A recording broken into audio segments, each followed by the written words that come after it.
Hello students and friends, welcome back to the series of video classes for the subject of physics, and today we are back with the next lecture, that is the lecture number 3rd from our third unit. The name of the unit is magnetic effects of current and magnetism. So the topic we are going to start is related to applications of Biot-Savart law. But the last lecture में we have done Biot-Savart law. Biot-Savart law का ही application आज का हमारा topic है, very important topic, and the name of the topic is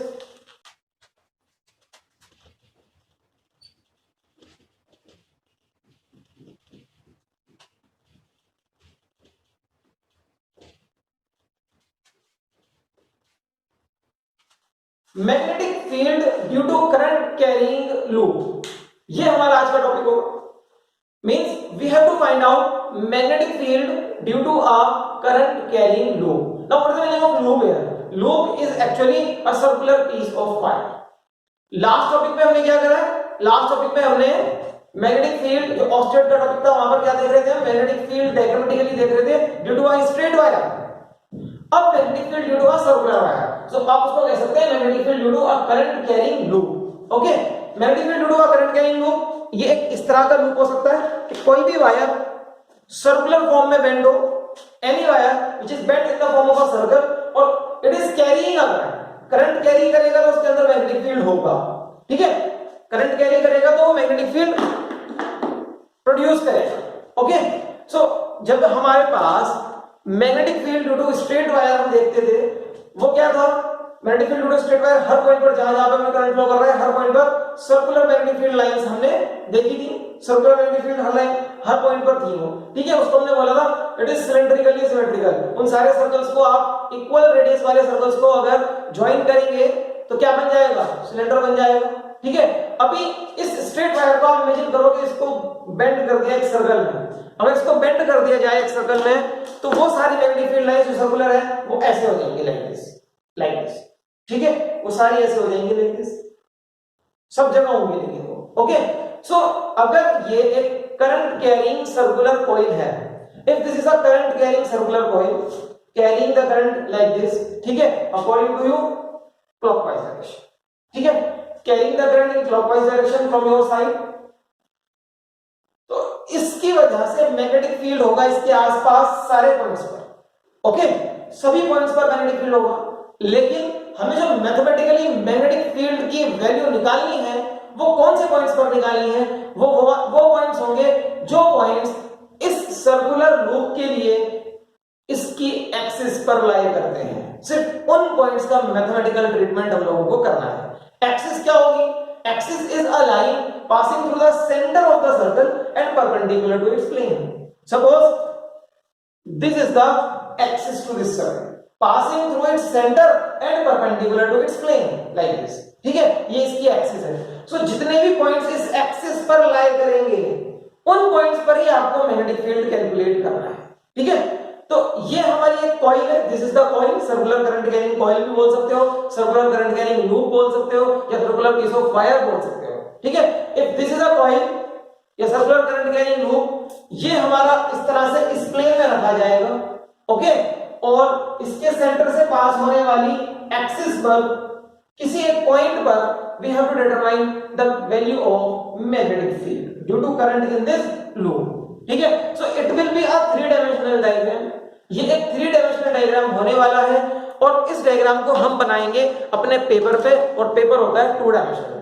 तो बेटा इस diagram को 3 डायमेंशनल लुक देने के लिए हम अपने पेपर पे ग्राफ का यूज करेंगे. ग्राफ होगा एक्स वाई जेड एक्सिस में. ठीक है, एक्स वाई जेड एक्सिस में. जिन लोगों को ग्राफ में या 3 डायमेंशनल इमेजिनेशन में थोड़ी बहुत दिक्कत होती है, उनके लिए मैं एडवाइस कर रहा हूं यहां पर. बेटा ये चीज मैं 11th क्लास में ज्यादा बताता हूं कि 3 डायमेंशनली अगर किसी भी चीज को इमेजिन करना हो आपको, तो आप सबसे पहला काम ये करें, जिस भी रूम में या स्टडी रूम में या आप किसी भी हॉल में बैठकर अभी पढ़ रहे हैं, तो उस रूम के बॉटम लेफ्ट कॉर्नर पे ध्यान देंगे. Bottom left corner. ठीक है, आपके लेफ्ट हैंड साइड पर नीचे वाला कॉर्नर जो भी होगा, बॉटम लेफ्ट कॉर्नर पे ध्यान देंगे. ओके, बॉटम लेफ्ट कॉर्नर के अकॉर्डिंग, सपोज आपकी तरह से मैं अगर बैठ जाता हूं, तो बॉटम लेफ्ट कॉर्नर इधर कहीं होगा, बॉटम लेफ्ट कॉर्नर से नीचे बेटा जहां पर फ्लोर और ये दीवार मिलती है ना, जहां पर फ्लोर और वॉल मिलती है, वो वाली लाइन एक्स एक्सिस बन जाएगी। ठीक है, जहां पर ये सामने वाली वॉल और इधर आपके लेफ्ट हैंड साइड वाली वॉल मिलती है उस लाइन पर, that is a Y axis. Okay, और लेफ्ट वॉल फ्लोर के साथ जिस लाइन पर मिलती है that will be the Z axis. ठीक है, that will be the Z axis. और वो कॉर्नर जो है बॉटम लेफ्ट कॉर्नर, वो कॉर्नर होगा ओरिजिन। अगर आप इस तरह से एक थ्री डायमेंशनल स्पेस को इमेजिन कर लें तो फिर इस थ्री डायमेंशनल स्पेस में क्या चीजें कैसे हो रही हैं वो आपके समझ में आने लग जाएंगी। एक अच्छा पिक्चर आपके माइंड में क्रिएट होगा हमारे इस डायग्राम का। ठीक है, और आगे भी कभी भी जो चीजें थ्री डायमेंशनली आपको इमेजिन करनी हो उसके लिए आप हमेशा ऐसे ही करेंगे, बॉटम लेफ्ट हैंड कॉर्नर को ओरिजिन माने, X axis, Y axis, Z axis, इस तरह से स्टार्ट कर देंगे उसको। ठीक, तो टॉपिक स्टार्ट करते हैं आज का। ठीक है, let me draw the diagram.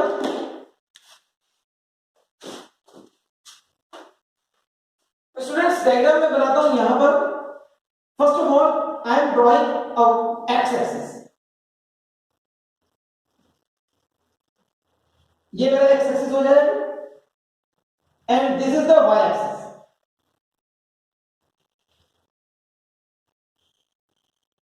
ये ओरिजिन होगा Z axis, negative Z axis को मैंने डॉटेड कर दिया है। X axis positive direction, Y axis का ये पॉजिटिव डायरेक्शन है और नेगेटिव मैंने डॉटेड बनाया है। Okay, this is the origin, ये ओरिजिन। ठीक, तो X axis, this is the X axis, Y axis, ये वाई एक्सिस का पॉजिटिव डायरेक्शन है, एंड जेड एक्सिस के लिए this is the positive direction. Okay, and now my coin is placed,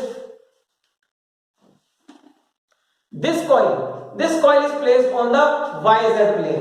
बेटा Y Z plane यहां पर ऐसे होगा लाइक दिस। ठीक है, वाई जेड प्लेन, तो वाई जेड प्लेन पर ये कॉइल आना है। This coil is placed on the Y Z plane. ठीक है, और हमारे ग्राफ का जो ओरिजिन है वो इस कॉइल के सेंटर पे आएगा, मतलब कॉइल का सेंटर हमारे ग्राफ के ओरिजिन पे बनना है। ओके, सो इस कॉइल को बनाएंगे हम। Late me draw this coil. Coil का सेंटर यहां होगा और कॉइल का डायग्राम मेरा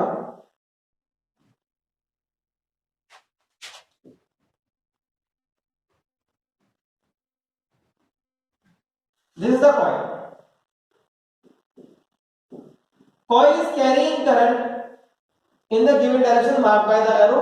ठीक है, और ये डायरेक्शन अगर मैं इधर से देखूंगा प्लस एक्स एक्सिस की साइड से, तो this direction is anti clockwise direction. Suppose ये मेरा करंट कैरिंग कॉइल है, ठीक है, इस प्लेन में ऐसे रखा हुआ है, तो इस कॉइल में करंट एंटी क्लॉकवाइज डायरेक्शन में ऐसे जा रहा है, like this, anti clockwise direction, और ये सेंटर कॉइल का ओरिजिन के ऊपर आ जाएगा, ओरिजिन से कोइंसाइड करेगा। Now this is the axis of this coil. X axis जो है वो कॉइल का एक्सिस है, लेकिन वाई एक्सिस और जेड एक्सिस जो है ये कॉइल के डायमीटर्स के ऊपर लाया करते हैं। ध्यान से समझो इस डायग्राम को। ठीक है, इमेजिन करते जाओ, y axis and z axis lie along the diameters of the coil, while x axis is the axis of this coil. ठीक है, let the radius of this coil is, इस coil का radius बनाएंगे। radius of the coil मान लो a है, origin से coil कहीं पर भी बना सकते हो, तो y axis पर भी बना सकते हो, z axis पर भी बना सकते हो इस radius को।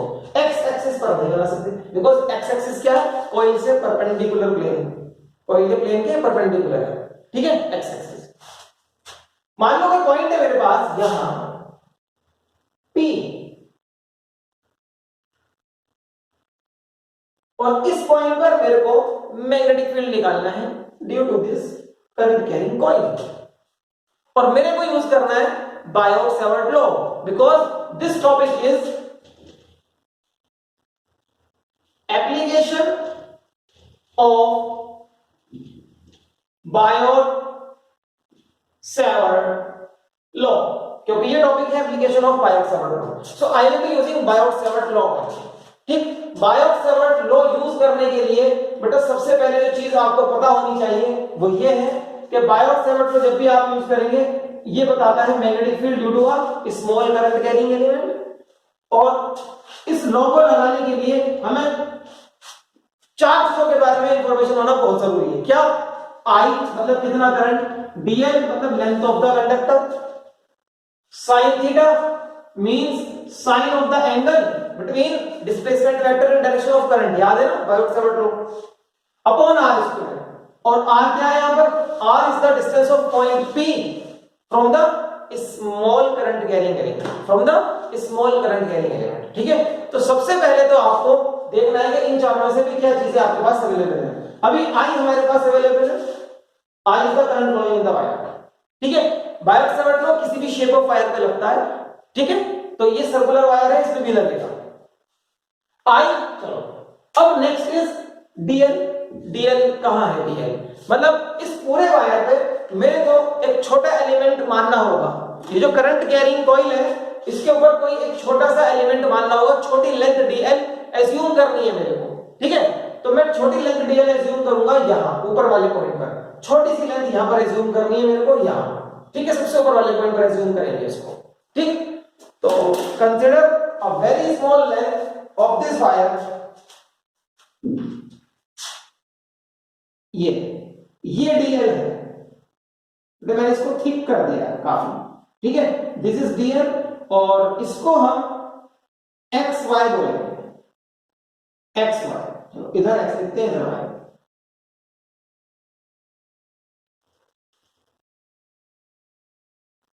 Capital X capital Y. Okay, now this is the small elemental length. चलो डीएल हो गया। Now what is R? R is the distance of the point of observation from the current element.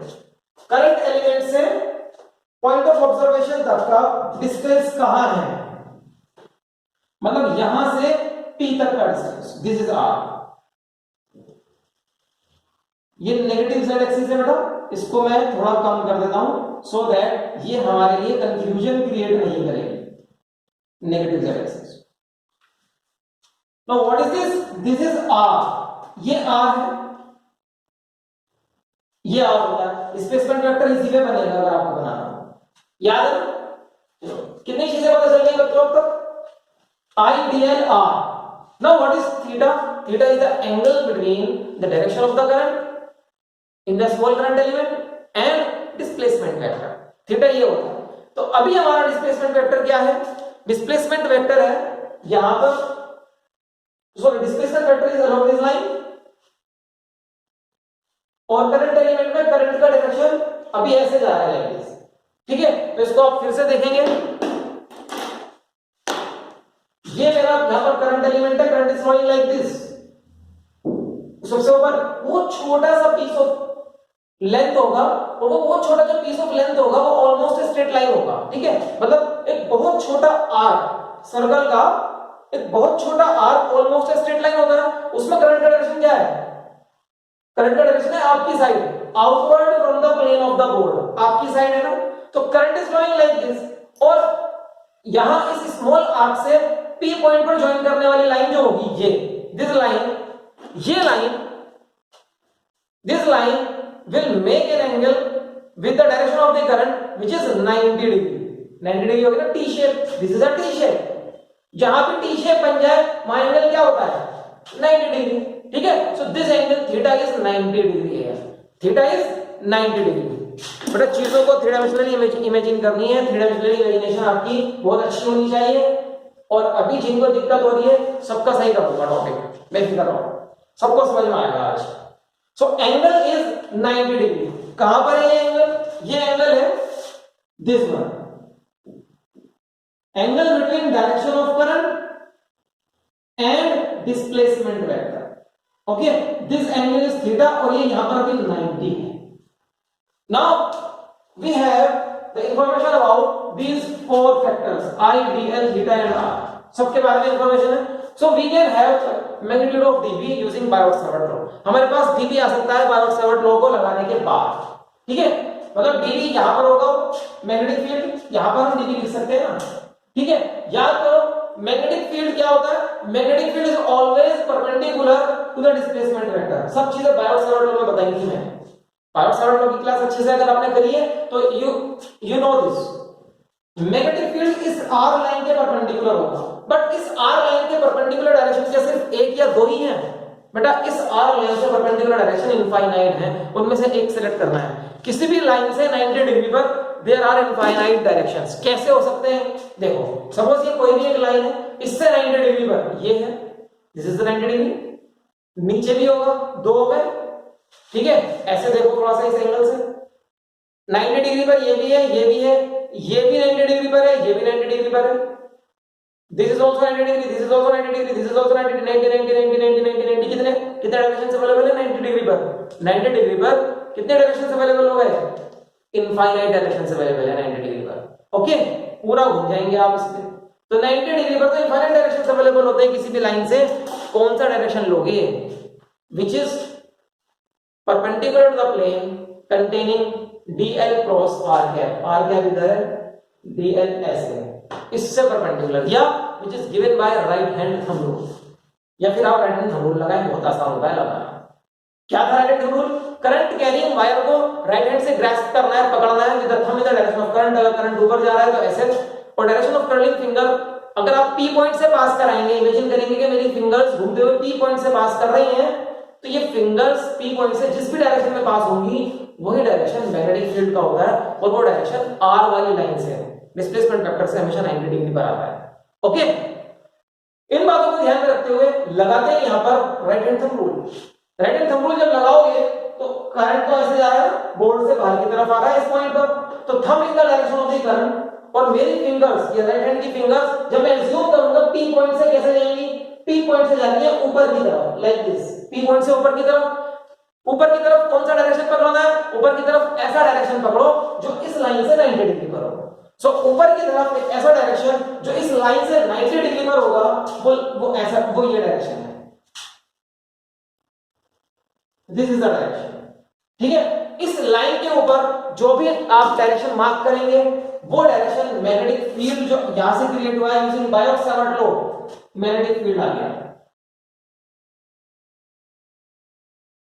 D b, small piece of length से small magnetic field आ गया, ठीक है। ये magnetic field मेरा यहां पर आ चुका है, यहां तक किसी को कोई डाउट नहीं होना चाहिए। और इस स्मॉल मैग्नेटिक फील्ड की value using Biot Savart law,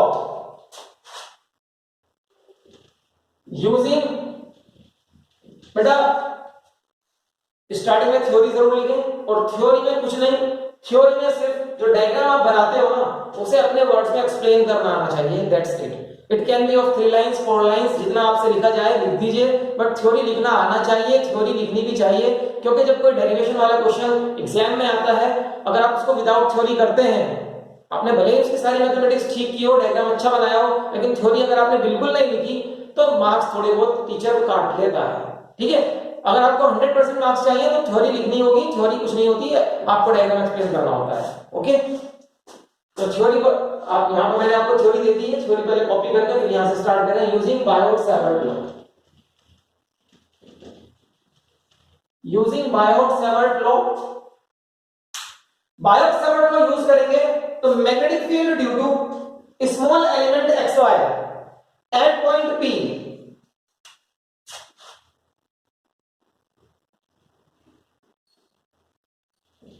magnetic field due to small element xy at point P is given as D is equals to mu naught upon 4 pi I dl cross r cap upon r square, vector form में लिख दिया मैंने, okay. And its magnitude is,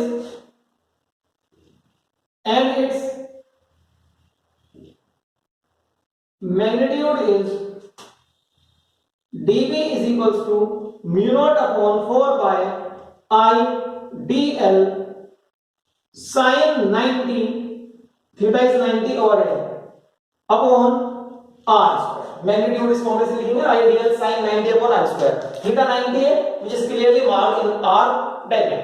okay, sin 90 को 1 कर देंगे और इसका direction भी बताएंगे कि डायरेक्शन किधर है। सो dv इज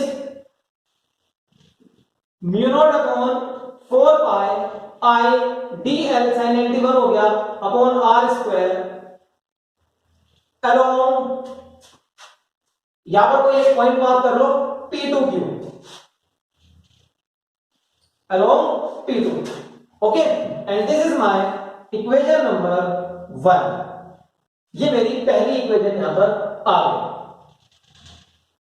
स्टूडेंट्स यहां तक कोई डाउट नहीं होना चाहिए। अभी आपका काम है कि थ्योरी लिखने के बाद, डायग्राम बनाने के बाद इसको बेटा कॉपी करें, फिर आगे बढ़ो।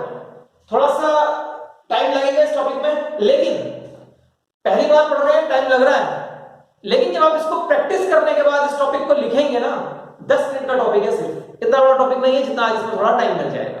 ठीक है, सो आराम से समझेंगे, कोई फास्ट फॉरवर्ड हमें नहीं जाना आज बिल्कुल भी। कॉपी करो यहां तक। यहां से आगे देखते हैं क्या करना है हम लोगों को। बेटा अपनी एम, इस टॉपिक की एम क्या है अपनी, वो नहीं भूलना है। हमें क्या करना है, पी पॉइंट पर इस करंट कैरिंग सर्कुलर लूप से मैग्नेटिक फील्ड निकालना है। अभी हमने क्या करा है, अभी हमने इस सर्कुलर करंट कैरिंग लूप के बहुत छोटे पार्ट से मैग्नेटिक फील्ड निकाल लिया है, और वो छोटा मैग्नेटिक फील्ड डीबी, उसका डायरेक्शन भी आ चुका है हमारे पास। ठीक, अब हम क्या कर सकते हैं, अब हम इसके कंपोनेंट्स लेंगे along x axis and along y axis. So इसके अगर कंपोनेंट लेने हैं तो यहां पी पॉइंट पर पहले एक्स एक्सिस बनाओ और वाई एक्सिस बनाओ। पी पॉइंट पर X axis is already drawn, P point पर वाई एक्सिस कैसे बनेगी, पी पॉइंट पर वाई एक्सिस ये रहेगी, this is Y axis at point P. Okay, suppose this angle is alpha, और ये एंगल किस चीज का है ये भी बताएंगे अभी आपको। If this angle is alpha, then this angle is also alpha. कोई प्रॉब्लम है इसमें? देखो, प्रॉब्लम अगर है तो मैं आपको समझा सकता हूं। देखो यहां पर ये मेरी दो फिंगर्स हैं, इनके बीच में एंगल अल्फा है। ये दोनों फिंगर्स के बीच का एंगल चेंज ही नहीं हो रहा, और ये दोनों फिंगर्स 90 डिग्री पर घूम रही हैं। तो इनके बीच में अगर एंगल चेंज नहीं हुआ तो अल्फा ही रहेगा ना अभी। देखो क्या हो रहा है, ये एक्स एक्सिस है, ये पूरा ऐसे परपेंडिकुलर घूम गया, वाई एक्सिस पर आ गया, और ये वाला लाइन भी पूरा परपेंडिकुलर घूम गया, क्योंकि आप याद करो आर जो लाइन होती है उससे परपेंडिकुलर मैग्नेटिक फील्ड होता है। सो इस लाइन के परपेंडिकुलर ये है, एक्स एक्सिस के परपेंडिकुलर वाई एक्सिस है, तो इनके बीच का जो एंगल था वो ऐसे रहा ना अल्फा। ठीक है, और ये एंगल अल्फा कौन सा एंगल है बेटा, अगर आप इस डायग्राम को ध्यान से देखें तो यहां से पी पॉइंट से इस सर्कुलर लूप पर एक कोन है, दिस इज अ कोन। तो कोन के वर्टेक्स पर ये सेमी एंगल है उसका, कोन का आधा एंगल। ठीक, इसको आप ऐसे समझेंगे, सपोज ये एक कॉइल है, दिस इज अ कॉइल, यहां पी पॉइंट है, तो यहां पी पॉइंट से पूरा एक कोन जा रहा है ना, यहां पर एक कोन जा रहा है। ठीक है, तो यहां से सेंटर से एक लाइन बनती है एक्सिस, जिसे एक्सिस बोलते हैं, वो भी इसके वर्टेक्स पर आएगी, कोन के एपेक्स पर आएगी। ठीक, तो उस लाइन से ऊपर आधा एंगल होगा, नीचे आधा एंगल होगा, तो that is a semi angle alpha, ये है। ठीक है, लाइक दिस, ये हमारा कोन है जिसका ये वर्टेक्स ये पी पॉइंट पर है, और ये सर्कुलर कॉइल के ऊपर आ गया फेस इसका। ठीक, तो ये जो एंगल बनता है एट दिस वर्टेक्स, ये वाला एंगल, ये एंगल 2 अल्फा होगा, इसके अंदर 2 अल्फा, आधा ऊपर होगा आधा नीचे होगा। सपोज ये लाइन है, इसके ऊपर भी आधा एंगल होगा और इसके नीचे भी आधा एंगल होगा। ठीक है, यहां इस पॉइंट पर लाइक दिस, तो हाफ हाफ एंगल हो जाएंगे, अल्फा ऊपर अल्फा नीचे। ओके, अभी इस डायग्राम में अगर आप कंप्लीट करने की कोशिश करें तो ऐसे होगा, अल्फा इधर है और अल्फा ऊपर है। If this is alpha, this is also alpha. So अभी मेरे को अल्फा की रिक्वायरमेंट थी, वाई एक्सिस से अल्फा एंगल आ चुका है, तो आई कैन हैव कंपोनेंट्स। मैं कंपोनेंट्स यहां पर मार्क कर सकता हूं, और कंपोनेंट्स मेरे हो गए हैं कुछ इस तरह से। जिधर एंगल अल्फा होगा उधर तो कॉस कंपोनेंट आएगा,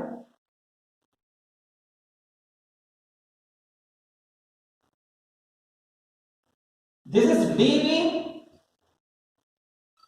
cos theta, this is dv cos theta. Okay,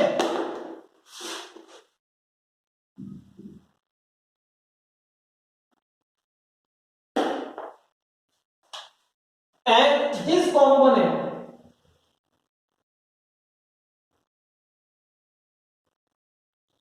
ये वाला कॉम्पोनेंट हो जाएगा डी बी साइन थीटा। ये कॉम्पोनेंट्स हो गए। अब देखो बेटा इसके आगे जो स्टेप है वो क्या है, जैसा आपने बिल्कुल ठीक ऊपर एक छोटा एलिमेंट लिया था वैसे एलिमेंट एज्यूम यहां भी कर सकते हैं। जब आप एक एलिमेंट यहां इस चीज को डायग्राम में ड्रॉ करेंगे, ठीक है, लेट मी एक्सप्लेन यू। जब आप एक छोटा एलिमेंट यहां पर एज्यूम करेंगे तो उसका मैग्नेटिक फील्ड पी पॉइंट पर किधर आएगा, उसका मैग्नेटिक फील्ड पी पॉइंट पर बच्चों इधर, जैसे डीबी इधर था इसका इधर आएगा, यहां आएगा डीबी अपनी लाइन से 90 डिग्री पर। ये अल्फा है तो ये भी अल्फा होगा, इसके भी कंपोनेंट होंगे। इधर इसका कंपोनेंट क्या आएगा db cos और इधर इसका कंपोनेंट क्या आएगा db sin। इधर इसका कंपोनेंट db sin आएगा, ठीक है। तो अब आप इस डायग्राम को अगर देखोगे cos cos equal and opposite देखिए कैंसिल आउट और ऐड क्या हो जाएंगे db sin दोनों एक डायरेक्शन में आ रहे हैं, ये ऐड हो जाएंगे। इसी तरीके से हमें क्या करना है, हमें इस कॉइल के डायमेट्रिकली अपोजिट एलिमेंट्स को एज्यूम करते रहना है। एक ऊपर होगा एक नीचे, उसके कॉस कंपोनेंट कैंसिल हो जाएंगे, साइन ऐड हो जाएंगे इस डायरेक्शन में।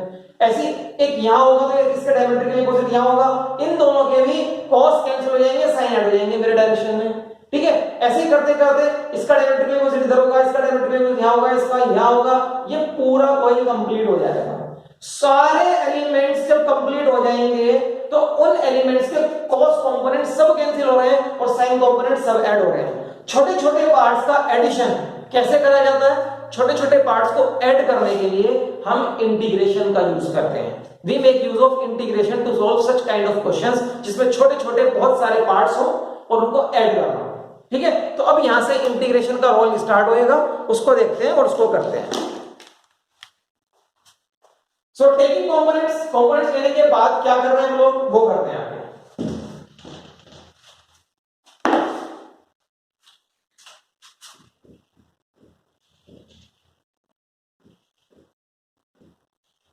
टेकिंग कंपोनेंट्स कॉस्ट इस डायग्राम की रिक्वायरमेंट नहीं है जो नीचे वाला पोर्शन बनाया है। अगर आप नीट एंड क्लीन बना सकते हैं तो यू कैन ड्रॉ, और अगर इस पोर्शन को बनाने से आपके डायग्राम की नीटनेस जा रही है तो avoid this part which I have written on the diagram in black ink, okay, फिर इसको अवॉइड कर देना। सो टेकिंग कंपोनेंट्स लेने के बाद cos components being equal and opposite they will cancel out the effect of each other. पहला result cos components being equal and opposite cancel out each other, cancel out the effect of each other। और second point, why sine components acts to give the resultant magnetic field at point B, while sine components act to give resultant magnetic field at point P। Resultant magnetic field और उस magnetic field को हम लिख देते हैं B at point P। सो magnetic field का direction भी आपको समझ आ रहा होगा अब तक कि किधर है। देखो जब सारे dg sin थीटा इस तरफ ऐड हो रहे हैं, पॉजिटिव एक्स एक्सिस के डायरेक्शन में ऐड हो रहे हैं, तो रिजल्टेंट मैग्नेटिक फील्ड किधर आएगा, पॉजिटिव एक्स एक्सिस पर ही आएगा ना। Resultant magnetic field along positive direction of x axis आएगा। किस कंडीशन में, जब आपने इस कॉइल में एंटी क्लॉकवाइज करंट लिया हुआ है, इस कंडीशन में एक्स एक्सिस से देखने पर एंटी क्लॉकवाइज करंट होगा तो पॉजिटिव एक्स एक्सिस के डायरेक्शन में रिजल्टेंट मैग्नेटिक फील्ड जा रहा है, okay, along the axis of the coil. So वो रिजल्टेंट कैसे आएगा बेटा, वो रिजल्टेंट आएगा छोटे छोटे डीबी साइन थीटा को सारे ऐड कर देने हैं। ऐड कर देना है मतलब it is given as dB sine theta, जितने भी हैं सारे ऐड कर देंगे तो आप क्या कर देंगे, इंटीग्रेट कर देंगे। यही तो होता है एडिशन इंटीग्रेशन में, ठीक है। dB की वैल्यू फ्रॉम इक्वेशन 1 और इसका direction is from O to P, इस डायरेक्शन में O से P की तरफ अगर आप आगे बढ़ते हैं तो ये वाला डायरेक्शन मैग्नेटिक फील्ड डायरेक्शन होगा। अलोंग O टू P ये डायरेक्शन होगा रिजल्टेंट मैग्नेटिक फील्ड का। ठीक है, तो dB के प्लेस पर dB की वैल्यू लगाते हैं,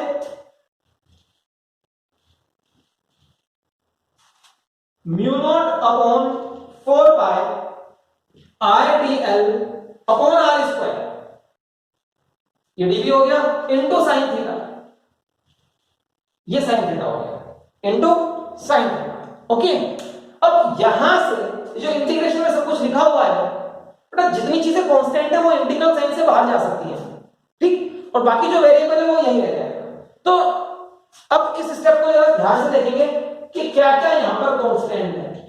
B is equal to mu naught upon 4 pi constant होता है। I, the current in the coil I is also constant, ये करंट चेंज नहीं करेगा, ये भी बाहर आ जाएगा। sin theta, now what is sin theta? बेटा sin अल्फा, ये अल्फा है, मेक इट अल्फा, हमारा एंगल अल्फा था ना, अल्फा, ये अल्फा है, okay, this is alpha, cos alpha sin alpha, हमने अल्फा एंगल लिया है, so I will have to write alpha over here, alpha. So mu naught upon 4 pi I constant रहेगा, sin alpha, alpha भी तो constant है, क्या ये angle change होगा? अगर P पॉइंट आपने यहां पर फिक्स कर दिया है, this angle will not change alpha, ये एंगल जितने भी आप छोटे छोटे एलिमेंट लेंगे पूरे कॉइल पर सबके लिए अल्फा बनेगा, this angle will not change, तो इट इज कांस्टेंट, तो sin अल्फा इज कांस्टेंट, वो भी बाहर आ जाएगा, sin अल्फा। अब R क्या है? करंट एलिमेंट से P पॉइंट का डिस्टेंस, ये भी चेंज नहीं होगा, ये भी कांस्टेंट है, ये भी बाहर आ जाएगा। R स्क्वायर बचा क्या? बचा सिर्फ dl, dl का इंटीग्रेशन करना है। Now what is dl? dl इस कॉइल का बहुत छोटा सा लेंथ है, उसको इंटीग्रेट करना है, मतलब कॉइल की टोटल लेंथ निकालनी है। कॉइल किस शेप का है? सर्कुलर शेप का, तो कॉइल की टोटल लेंथ क्या होगी बच्चों? कॉइल की टोटल लेंथ मतलब सर्कल की टोटल लेंथ क्या होती है? 2 पाई इंटू रेडियस, ये होती है। तो इस dl इंटीग्रेशन का आंसर हमारे पास आने वाला है, and that answer is b is equals to mu naught upon 4 pi I upon r square sin alpha into dl का इंटीग्रेशन करने पर 2 pi into radius, radius of the coil is a, radius of the coil is a, so 2 pi a, 2 pi a, okay. Now what is sin alpha? sin alpha कहां से लाएंगे? sin alpha की value लगानी है, sin alpha की value लगाने के लिए make use of this triangle, triangle OP, ये वाला triangle OP, और ये वाला पॉइंट मान लो C, mid point of X Y, C है ट्रायंगल OPC, ओके।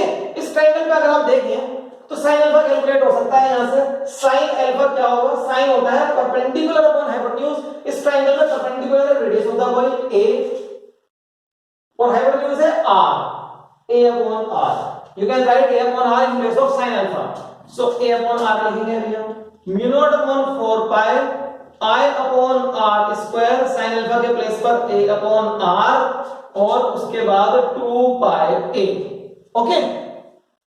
नीचे r क्यूब हो रहा है, ऊपर पाई a स्क्वायर हो रहा है, सबको लिखते हैं, b is equals to mu naught upon 4 pi 2 pi a square I upon r cube. ये अभी तक मेरे पास फॉर्मूला है, यहां तक बेटा पहले कॉपी करें, फिर अभी आगे इसमें और बातें हैं वो भी करनी है। अभी हमारे पास मैग्नेटिक फील्ड आ चुका है due to current carrying coil on a point P, और उसका डायरेक्शन भी हमें पता है कि अलोंग द एक्सिस ही होगा, ठीक, अलोंग द एक्सिस ही होगा, अलोंग देखो डायरेक्शन लिखा हुआ है अलोंग O टू P, देखो अलोंग द एक्सिस ही है डायरेक्शन, ठीक। So students please copy this, then we will discuss it. So my dear lovely students, अभी इस पॉइंट के बाद आगे क्या बचा है देखते हैं, आगे क्या है बेटा। मैं चाहता हूं कि मेरा रिजल्ट आर की टर्म्स में ना आए, मुझे अपना result in terms of r नहीं चाहिए, आर मेरे फॉर्मूले से हटना है। This r, what is this are?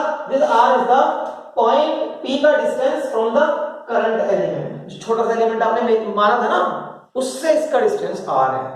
मैं किसकी टर्म्स में चाहता हूं? मैं कॉइल के सेंटर से, मतलब ओरिजिन से जो पी पॉइंट का डिस्टेंस है, डायरेक्टली उसकी टर्म में चाहता हूं अपने आंसर को। मान लो ये पी पॉइंट ओरिजिन से या कॉइल के सेंटर से सीधा एक्स डिस्टेंस पर लाई करता है, मुझे अपना आंसर एक्स के टर्म्स में चाहिए। देखो फिर से इस ट्रायंगल की बात करते हैं, OPC, OPC, this triangle is OPC, OPC, this is alpha, this is R, this is X and this is A. ये ए है ना रेडियस ऑफ द पॉइंट, तो आर क्या हो जाएगा? पाइथागोरस से ये हाइपोटेन्यूज है ना आर, तो आर हो जाएगा r square is equals to a square plus x square, या फिर आप आर को बोल सकते हो a square plus x square under the root, और अंडर द रूट का मतलब होता है पावर 1/2। ओके, आर की वैल्यू आ गई a square plus x square under the root या पावर 1/2। ठीक, तो आर क्यूब की वैल्यू क्या होगी? इधर भी क्यूब लगा दो और इधर भी क्यूब लगा दो। 1/2 पर क्यूब लगाओगे, 1/2 पर क्यूब लगाओगे तो क्या बन जाएगा? 3/2, यही बनेगा ना। आर क्यूब की वैल्यू मेरे सामने है और वहां ये फॉर्मूले में आर क्यूब लिखा है, तो इस वैल्यू आर क्यूब को यहां लगा दे, आर हट जाएगा फॉर्मूले से। ठीक है, so if x is distance of point P from center O of the loop, loop के सेंटर O से अगर x डिस्टेंस है पॉइंट P का, तो r क्यूब हो जाएगा मेरा a square plus x square की पावर 3/2, और इसको मैं सब्स्टिट्यूट कर दूंगा, मान लो ये इक्वेशन 2 है, इक्वेशन 2 में, so I will get b is equals to mu naught upon 4 pi 2 pi a square i upon r cube के प्लेस पर a square plus x square की power 3/2, okay, to the power 3/2।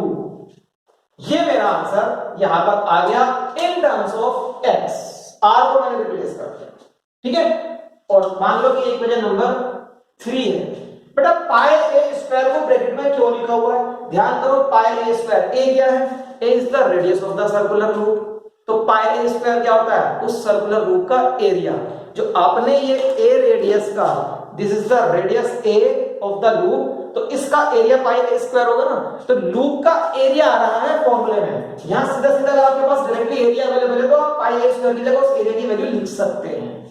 Okay, तो mu naught upon 4 pi 2 pi a square का area of the coil into i upon a square plus s square to the power 3/2 is the value of the magnetic field on a point P which lie on the axis of this coil, which lie on the axis of this coil, okay, at a distance x from its center. ठीक, and the direction will be, if the current in this coil is anti-clockwise, direction is towards you. कैसे आ रहा है? बेटा right hand thumb rule फिर काम करेगा। अब right hand thumb rule कैसे काम करेगा? देखो राइट हैंड थंब रूल में एक होता है थंब, ये तो उस डायरेक्शन में होता है जो सीधी सीधी लाइन है। एक होती है कर्लिंग फिंगर, ये घूमने का काम करती है, ये उसका डायरेक्शन बताएंगे जो चीज घूम रही है। जब आपने राइट हैंड थंब रूल ऑस्टर्ड वाले टॉपिक के साथ लगाया था, तो ऑस्टर्ड के टॉपिक में करंट कैरिंग आया था स्ट्रेट, तो आपने थंब कर दिया करंट के डायरेक्शन में, क्योंकि थंब स्ट्रेट होता है और करंट भी स्ट्रेट है, और कर्लिंग फिंगर से आपको पता चला मैग्नेटिक फील्ड गोल घूम रहा है। अब क्या हो गया है? अब करंट घूम रहा है और करंट एंटी क्लॉकवाइज घूम रहा है, तो कर्लिंग फिंगर करंट को रिप्रेजेंट करती है। Curling fingers are giving the direction of the flow of current. ठीक है, अपने फिंगर्स को ऐसे घुमाओ जैसे कर्लिंग फिंगर्स के डायरेक्शन में करंट आ जाए, तो एंटी क्लॉकवाइज घुमा ली मैंने फिंगर्स। ठीक, तो थंब किधर जा रहा है? आपकी तरफ, perpendicularly outward from the plane of the coil. ठीक है, अगर एंटी क्लॉकवाइज है और अगर ये करंट क्लॉकवाइज हो जाए तो आप अपने फिंगर्स को सीधे हाथ से करना है, राइट हैंड से, राइट हैंड हम बोले क्लॉकवाइज घुमाएंगे, हम गया perpendicular inward into the plane of the paper, magnetic field line अब ऐसे जाएगी, ठीक है। या तो मैग्नेटिक फील्ड लाइन बाहर आएगी जब करंट एंटी क्लॉकवाइज है, और अगर करंट क्लॉकवाइज है तो मैग्नेटिक फील्ड लाइन अंदर जाएगी। ओके, इतना याद रखना है, this is important concept over here, ठीक। थोड़ा कॉपी करें इसको, फिर I will have to rub the board, और अभी इस टॉपिक में आगे चीजें बाकी है, ठीक है।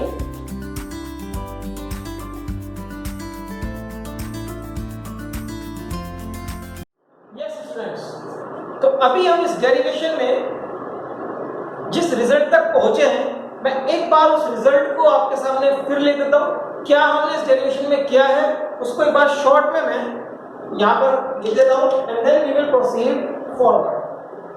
बेटा इस डेरिवेशन में अभी तक हमने स्टार्टिंग की थी बायोट-सावर्ट लॉ से, और बायोट-सावर्ट लॉ से जो रिजल्ट था वो स्मॉल मैग्नेटिक फील्ड के लिए था, डीबी के लिए, और उसका आंसर हमारा मैग्नीट्यूड था म्यू नॉट अपॉन 4 पाई आई बी एल साइन 91 हो चुका था अपॉन आर स्क्वायर। ये रिजल्ट था हमारा स्मॉल मैग्नेटिक फील्ड।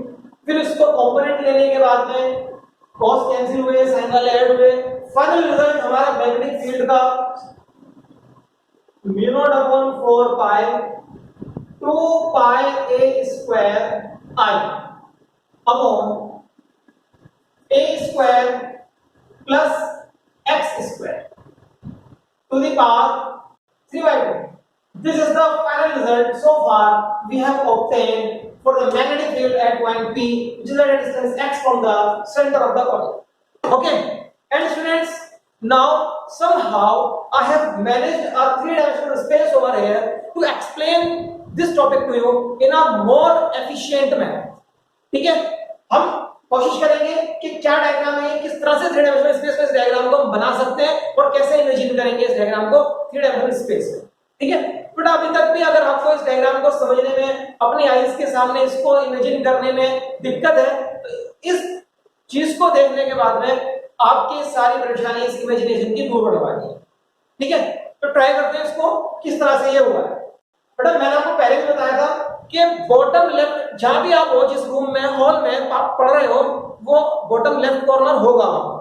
तो बॉटम लेफ्ट कॉर्नर अभी हमारा ये रहा, bottom left corner is my origin, this point is my origin. Okay, ये मेरा origin, oh this point is my origin. उसके बाद मैंने आपको बताया फ्लोर एंड ये सामने वाली वॉल, ये जिस लाइन पर मिलती है दैट इज एक्स एक्सिस, ये मेरा एक्स एक्सिस है। ओके, मैं यहां लिख देता हूं, this is the direction of x axis. Okay, this wall and the left wall, ये जिस लाइन पर मिलती है that is the direction of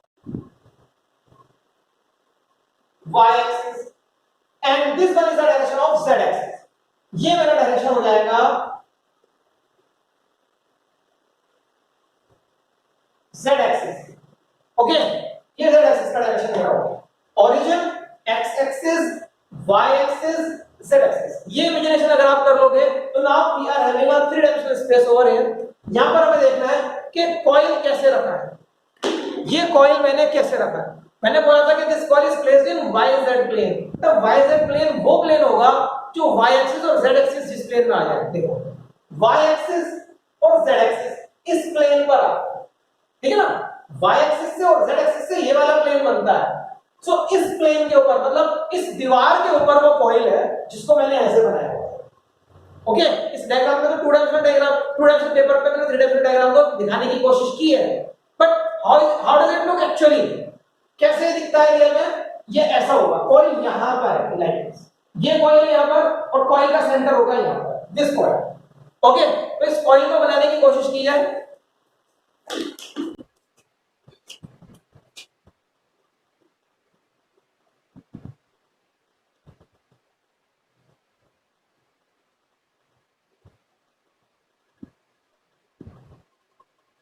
ये मेरा कॉइल है carrying current in anti clockwise direction I, and this is the center of the coil O, ठीक है। और हम यहां पर क्या करने वाले हैं, देखो यहां पर इस तरह से हम करेंगे, इस डायग्राम के अकॉर्डिंग देखो, जहां पर सेंटर है कॉइल का वहीं पर अपने ओरिजिन को फिक्स कर दो, ओरिजिन कहीं भी मान सकते हो, ठीक है। मतलब इस ओरिजिन को यहां शिफ्ट करना है आपको, ठीक है। यहां से हटा दो इस ओरिजिन को, भूल जाओ कि यहां पर है, ओरिजिन को यहां लाना है, कैसे भी सोचो आप इसको। ओरिजिन यहां आएगा तो एक्स एक्सिस यहां होगा लाइक दिस, वाई एक्सिस यहां होगा लाइक दिस, वाई एक्सिस में ड्रॉ करता हूं, y axis is like this, ये Y axis, this is Y axis, okay. Y axis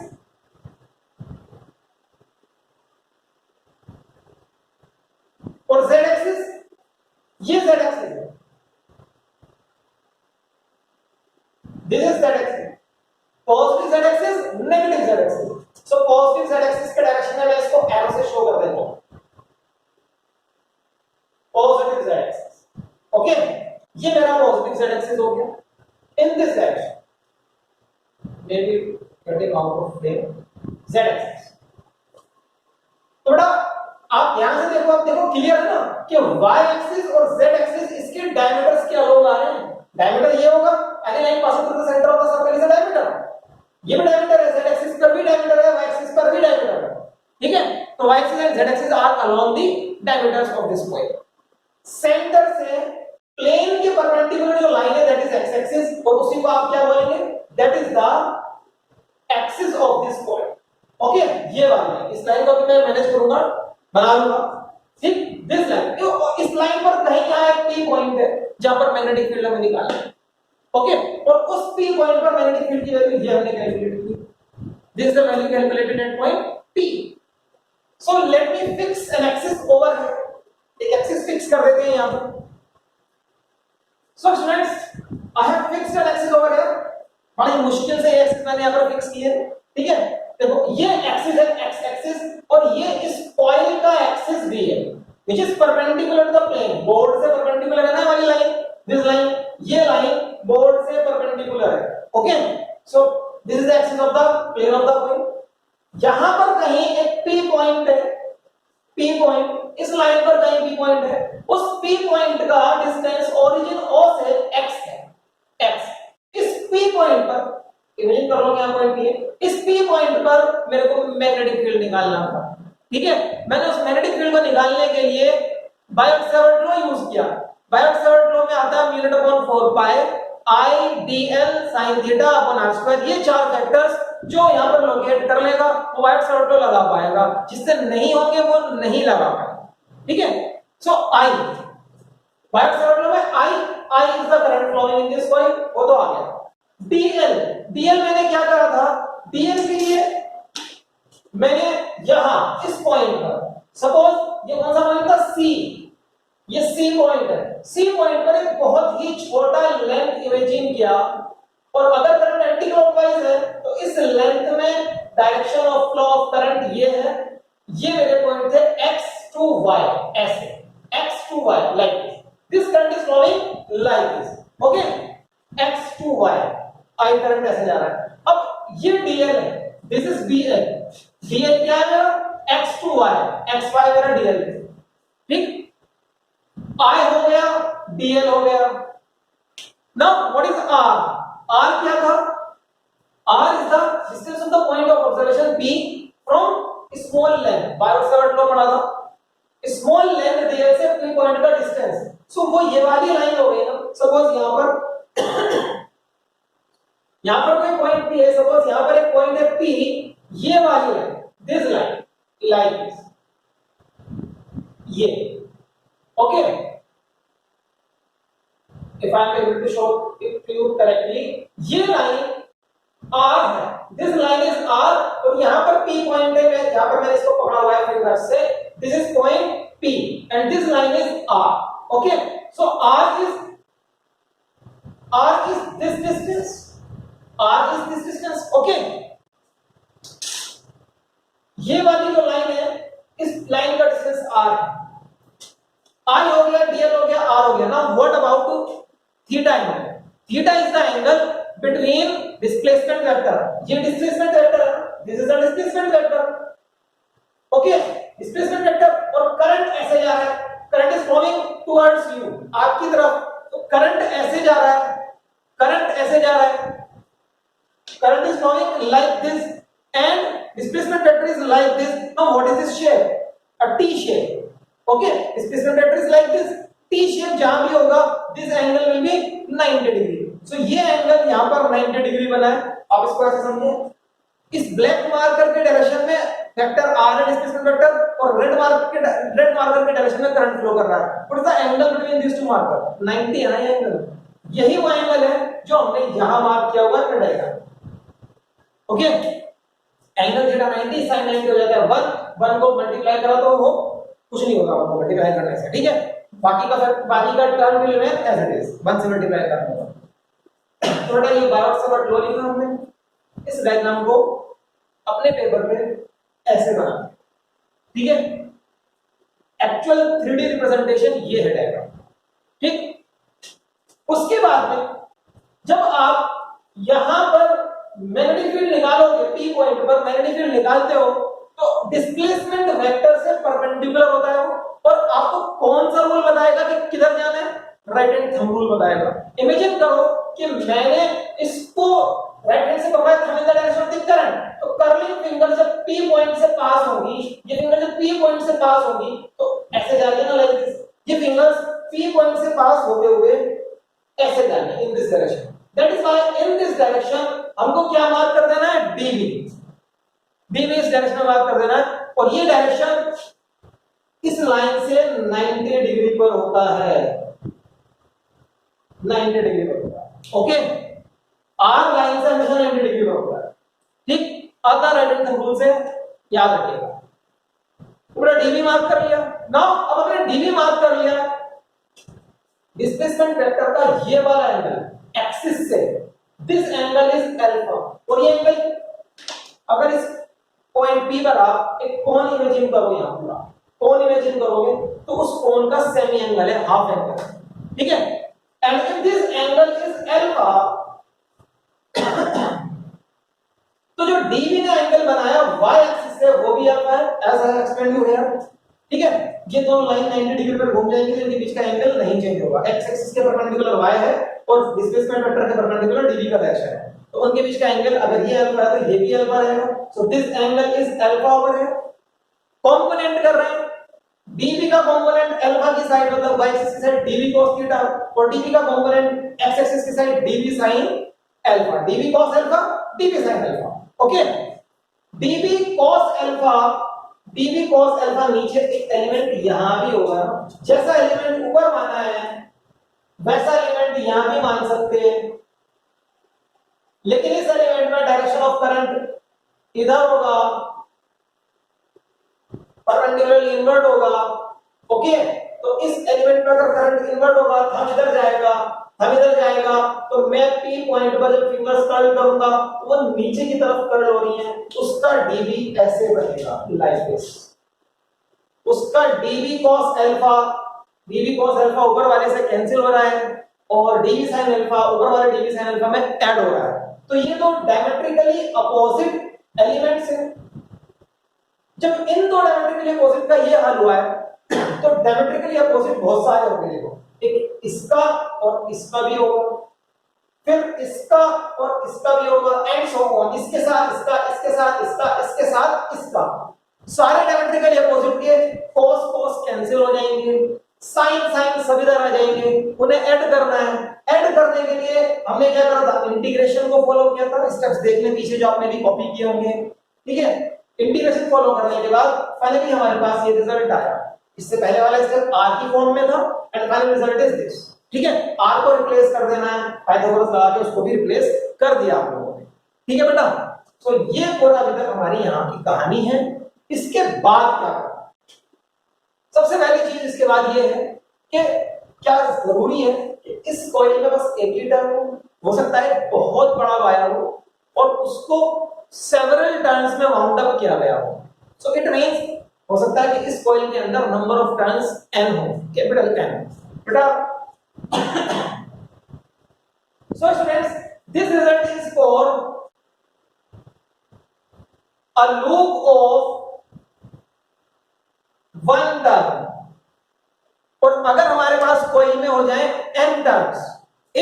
coil has n turns,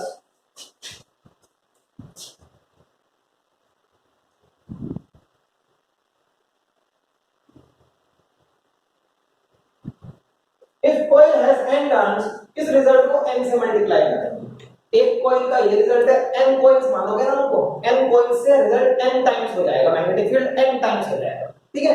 so n से multiply कर देंगे इस रिजल्ट को, then the result will be mu naught upon 4 pi 2 pi a square i upon a square plus x square to the power 3 by 2 multiplied by n number of turns, n से multiply कर देंगे, resultant magnetic field आ जाएगा n turns की coil के लिए, okay.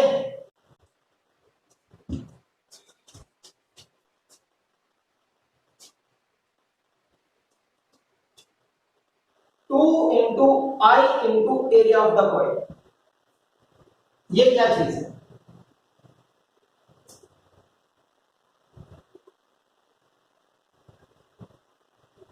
To into I into area, pi a square क्या है? Area upon a square plus x square to the power 3 by 2 और एन भी इसी के साथ आएगा। अब ये जो मैंने ब्रैकेट में डाला है ना ऊपर, ये क्या होगा? 2 को बाहर कर देंगे। Now what is this in the bracket? ये क्या होगा? I into area into number of turns, अगर नंबर ऑफ टर्न्स तो वो मल्टीप्लाई करेंगे, तो अगर नंबर ऑफ टर्न n 1 है तो उसकी वैल्यू 1 हो जाएगी, कोई दिक्कत नहीं। ये क्या चीज है? बड़ा I into A into m, ये मैग्नेटिक डायपोल मोमेंट कहलाता है। Where I into A मतलब area, area of coil into m is magnetic dipole moment. Electrostatics में इलेक्ट्रिक डायपोल मोमेंट क्या था? ये मैग्नेटिक डायपोल मोमेंट, ठीक है, magnetic dipole moment.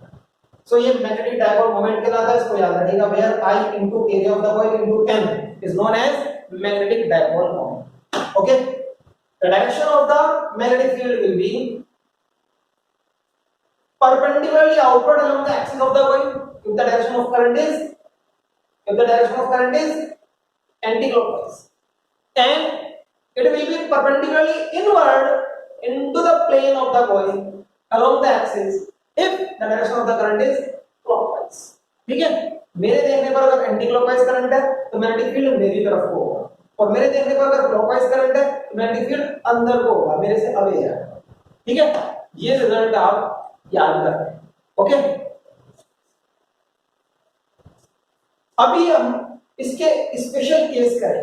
Special case में क्या करना है बच्चों? स्पेशल केस के लिए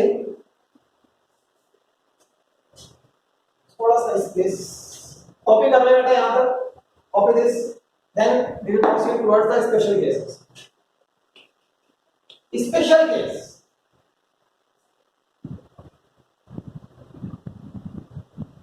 दो स्पेशल केस। अगर P पॉइंट बहुत दूर हो जाए, P is very far away, means ये P पॉइंट बहुत ही दूर निकल जाएगा, तो इट मींस जो ये x डिस्टेंस है P पॉइंट का ओरिजिन से, वो x बहुत लार्ज हो जाएगा। किससे? इसकी रेडियस a से। देखो बेटा, रेडियस भी मैं आपको बता देता हूं, ये रेडियस ऑफ द कॉइल है, this is the radius of the coil. तो रेडियस ऑफ द कॉइल आप z एक्सिस पे भी मार्क कर सकते हो, y एक्सिस पर भी मार्क कर सकते हो, z एक्सिस पर और कहीं भी मार्क कर सकते हो, लेकिन x एक्सिस पर आपकी रेडियस मार्क नहीं होगी। देखो क्यों?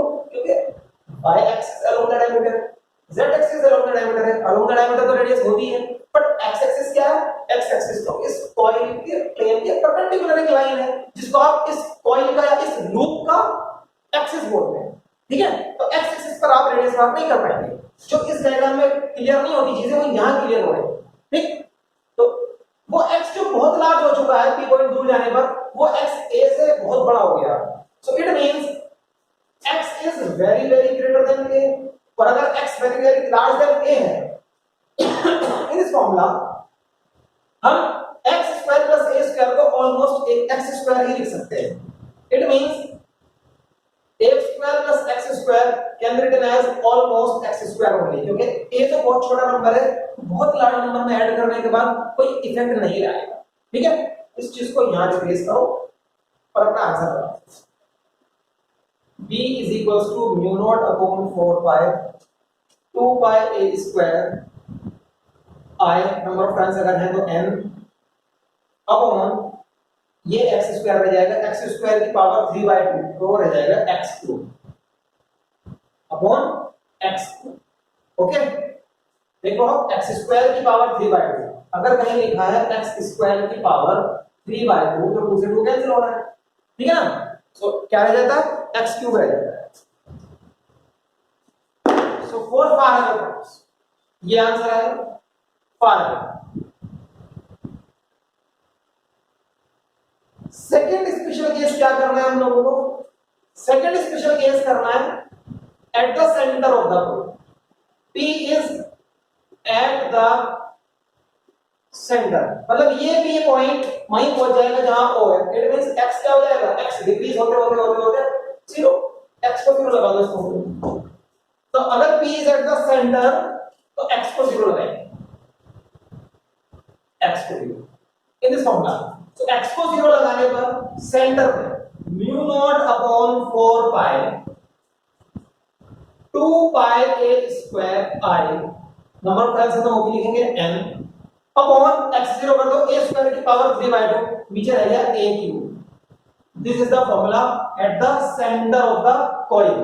ओके, ये सेंटर के लिए है, यहां लिख देता हूं मैं सेंटर, और ये फार में कॉइन के लिए, this is for far, b far b centre.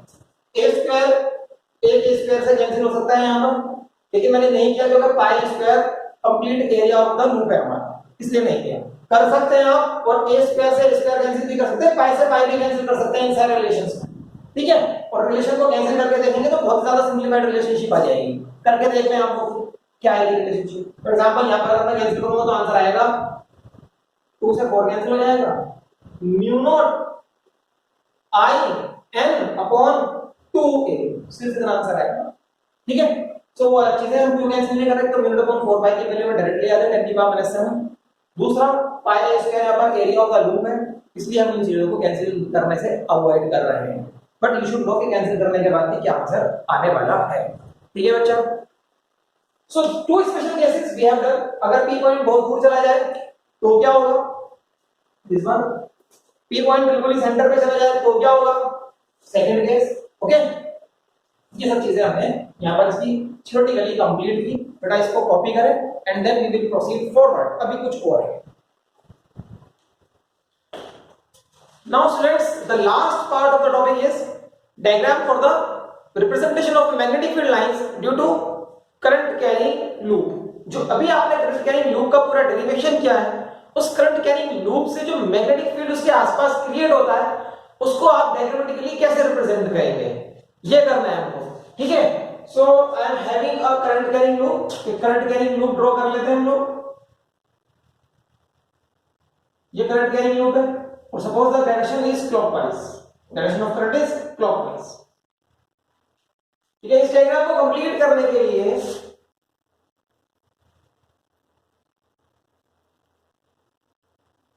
हम एक प्लेन लेंगे और वो प्लेन इस लूप के प्लेन से परपेंडिकुलर होगा लाइक दिस।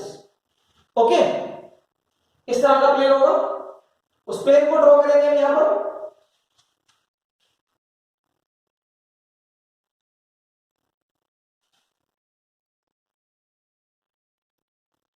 ये वो प्लेन है। सो स्टूडेंट्स, ये लूप इस प्लेन से आधा तो ऊपर रह जाएगा और आधा इसके नीचे होगा। ओके,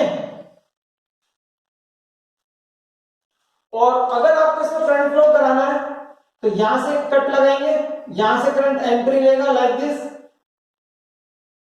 और यहां से वापस एग्जिट हो जाएगा करंट, ठीक है। इस लूप का सेंटर यहां पर है, this is the centre of the loop. अब मेरे को इस लूप से मैग्नेटिक फील्ड लाइंस जो हैं वो इस प्लेन के ऊपर ड्रॉ करनी है, ठीक है। मैग्नेटिक फील्ड लाइंस ड्रॉ करने के लिए आपको वही रूल यूज करना है, जो स्ट्रेट वायर से आप यूज करते थे, स्ट्रेट वायर अगर है आपके पास तो according to right thumb rule हमें the direction of the current curling finger will give the direction of the magnetic field like this. But अगर पी पॉइंट और निकाला मैग्नेटिक फील्ड तो ये था, ये डायग्राम मैंने आपको बताया था ऑस्टर्ड के साथ बताया था, ऑस्टर्ड एक्सपेरिमेंट के साथ इस डायग्राम के बारे में बात की थी। लेकिन अगर कोई पॉइंट इससे ज्यादा दूरी पर यहां है क्यों, तो ये सर्कल उससे बड़ा हो जाएगा लाइक दिस, ठीक है। और अगर एक और पॉइंट है यहां वो इससे भी ज्यादा दूरी पर है, इसका सर्कल इससे भी बड़ा हो जाएगा। Means these are circles in the same plane and with the same centre, मतलब कॉन्सेंट्रिक सर्कल है, सबका सेंटर यहीं पर है, ठीक है। कुछ ऐसा ही डायग्राम अब भी है। अब ये स्ट्रेट वायर इतना बड़ा नहीं है, आप इसको ऐसा समझिए, यहां पर ये स्ट्रेट वायर है बहुत छोटा, current is in the upward direction, very small straight wire यहां पर समझिए इसको, ठीक है। उससे इस प्लेन में क्या मैग्नेटिक फील्ड क्रिएट होगा, लेट्स ड्रॉ दोस लाइंस, उन लाइंस को ड्रॉ करते हैं। यहां पर एक पहले छोटा सर्कल बनाएंगे, circular magnetic field line, then another one, then another one and so on. Circles इतने बड़े हो जाएंगे ये कि पूरे सर्कल्स ड्रॉ नहीं कर पाएंगे आप इस प्लेन पर। और लास्ट में जब आप सेंटर पे आ जाओगे तो एक सीधी स्ट्रेट लाइन ड्रॉ करेंगे आप इस प्लेन में, on this plane is shown by red plane surface, ठीक है। And this line is along the axis of the loop, इस लूप के एक्सिस पर इस तरह से लाइन है, थ्री डायमेंशनल डायग्राम है ये, अभी करके दिखा दूंगा इसको। एरोस देखो, हम in the direction of the current, arrows ये होंगे जो यहां पर है, बिल्कुल सेम डायग्राम है ना, ये वाले एरोस का डायरेक्शन जो है वो यहां पर लेना है, like this like this like this, ये और ये, ठीक है। ऐसे ही आपको यहां पर क्या है, करंट का डायरेक्शन अब इनवर्ड नीचे की तरफ हो गया, डाउनवर्ड। हमें the direction of current curling fingers will give you the direction of magnetic field lines. तो मैग्नेटिक फील्ड लाइंस जितने सर्कल्स यहां बनाए थे यहां बनाएंगे आप magnetic field lines 1 2 then 3 then fourth one is incomplete, ये इस प्लेन पर नहीं आएगा। एंड डायरेक्शन थंब तो डाउनवर्ड है, direction according to the curling fingers ये डायरेक्शन हो जाएगा, देखो इस डायरेक्शन के अकॉर्डिंग जब आप सेंटर से एक्सिस वाली लाइन बनाएंगे उसका डायरेक्शन यही आएगा, ठीक है। सो ये मैग्नेटिक फील्ड का रिप्रेजेंटेशन है due to a current carrying loop एक प्लेन के ऊपर। एक्चुअल में क्या होता है, एक्चुअल में देखो बेटा, इसको आप ऐसा समझेंगे, जब आप स्ट्रेट वायर से, स्ट्रेट करंट कैरिंग वायर से मैग्नेटिक फील्ड लाइंस बनाते हो अलग अलग पॉइंट्स पर, यहां पर भी बनाएंगे, यहां पर भी बनाएंगे, सब जगह सर्कल्स होंगे, यहां पर भी एक सर्कल होगा, यहां पर भी एक सर्कल होगा, यहां पर भी एक सर्कल होगा, ठीक है, सब जगह वो सर्कल्स हैं। अगर आप इसको स्ट्रेट वायर को बेंड कर दो एक लूप की फॉर्म में, तो वो सर्कल्स भी इसी की लेंथ के अलोंग बेंड हो जाएंगे ना, इसी की लेंथ के अलोंग बेंड हो जाएंगे, कुछ इस तरह से होगा। सपोज ये स्ट्रेट वायर कैरिंग करंट आए, यहां पर मैग्नेटिक फील्ड लाइन ये है, यहां पर मैग्नेटिक फील्ड लाइन ये है, यहां पर इस तरह से है, यहां पर इस तरह से है, यहां पर इस तरह से है, लाइक दिस।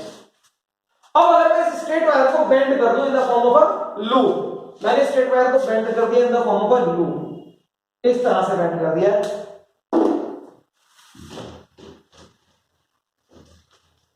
तो ये सारे मैग्नेटिक फील्ड लाइंस जो बने हुए हैं यहां पर, ये सारे मैग्नेटिक फील्ड लाइंस कुछ ऐसे हो जाएंगे लाइक दिस, यहां पर ऐसे होगा लाइक दिस, ऐसे हो जाएंगे,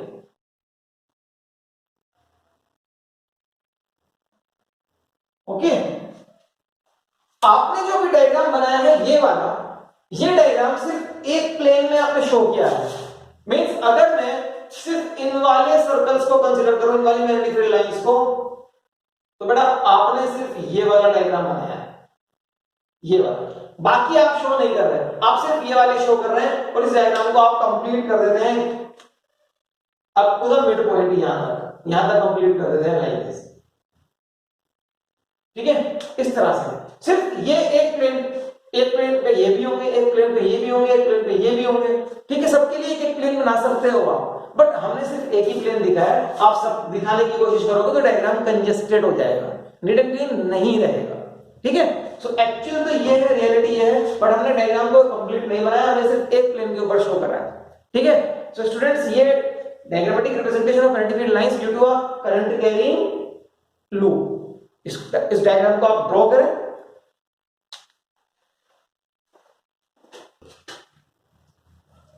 now students, I will try to give a 3-dimensional picture of this diagram to you. इस डायग्राम की 3-dimensional पिक्चर मैं आपको समझाने की कोशिश करता हूं। यहां पर देखो, ये प्लेन सरफेस है, this one which is shown by red plane in our diagram. ठीक है, तो ये हमारा बोर्ड, व्हाइट बोर्ड जो है, ये वाला व्हाइट बोर्ड प्लेन सरफेस है, जिस सरफेस पर आपको मैग्नेटिक फील्ड लाइंस की ड्राइंग करनी है। Okay, and this is a circular loop, ये सर्कुलर लूप है। आधा सर्कुलर लूप इस बोर्ड के ऊपर है and remaining half circular loop board के नीचे चला जाता है।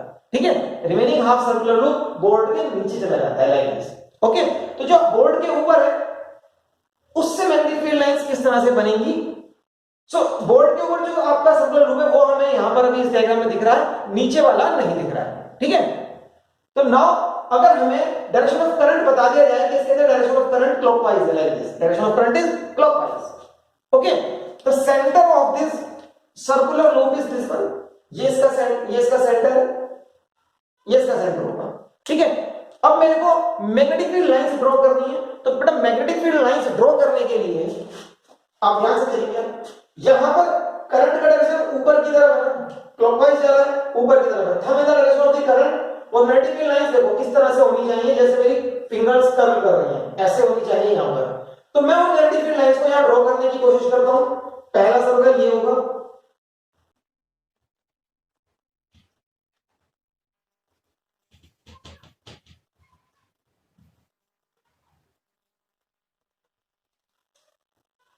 then the next circle,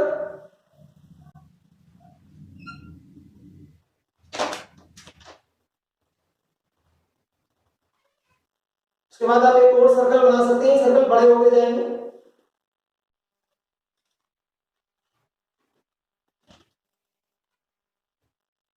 direction ये होगा। ओके,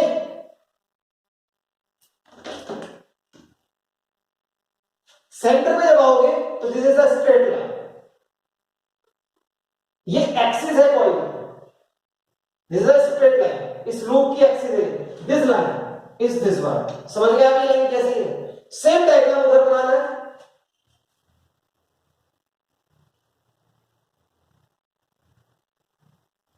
अब डायरेक्शन ऑफ करंट नीचे है तो fingers will curl like this, fingers इस तरह से कर्ल करेंगी तो एरो ऐसे बनाएंगे आप लोग।